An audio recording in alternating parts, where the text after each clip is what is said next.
Good morning. Welcome again to Morning Devotions, and thank you again so much for our time together. It's a beautiful Friday. We're coming into the services for the weekend. Tonight, I'm going to be preaching to you about revival looks like backslidden shepherds trying to get back in control.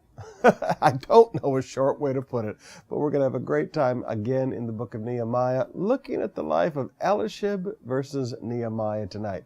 We're going to have a great time in the Word. But right now, I'd like us to come down to Numbers chapter 25. I spent a great deal of time reading the Bible, and one of the questions that I'm constantly praying is, Lord, please, would you help me learn how to understand the hearts of people?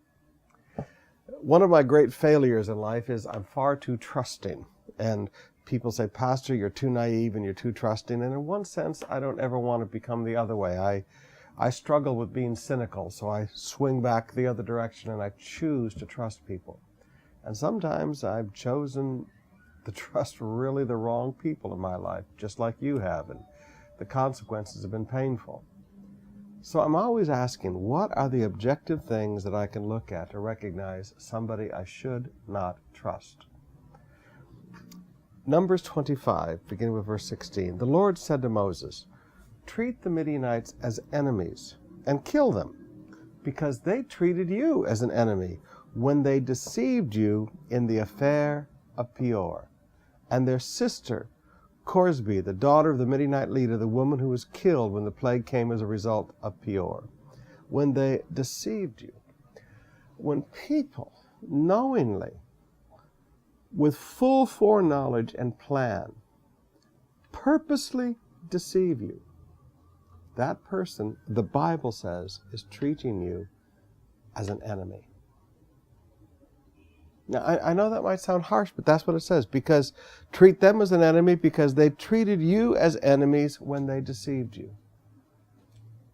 Now, you're going to have to understand, just because you love somebody doesn't mean they love you back. And just because you trust somebody doesn't mean that they're worthy of being trusted.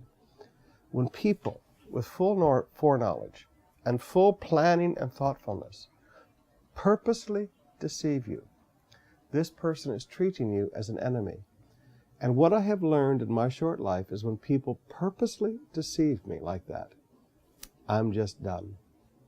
I'm just done. I walk away and go, okay, you showed me your heart.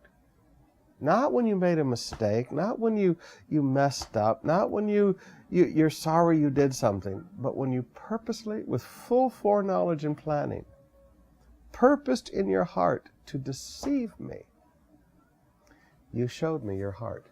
You showed me that in your heart, you are my enemy. You have chosen to be my enemy. Now, brothers and sisters, I know that sounds very harsh, but I think God knows people better than we do.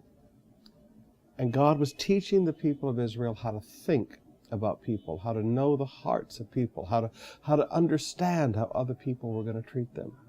So let me say it again. I'm not talking about when somebody makes a mistake. I'm not talking about a childish, foolish lies because they broke the lamp and their mother said, did you break the lamp? And they're standing there with the broken lamp. No, I'm not talking about that. I'm talking about when people, in a premeditative, planned fashion, sit down and figure out how to deceive you and then implement a plan to deceive you. That person is your enemy. And the best thing to do to those people is walk away and forget them for the rest of your life.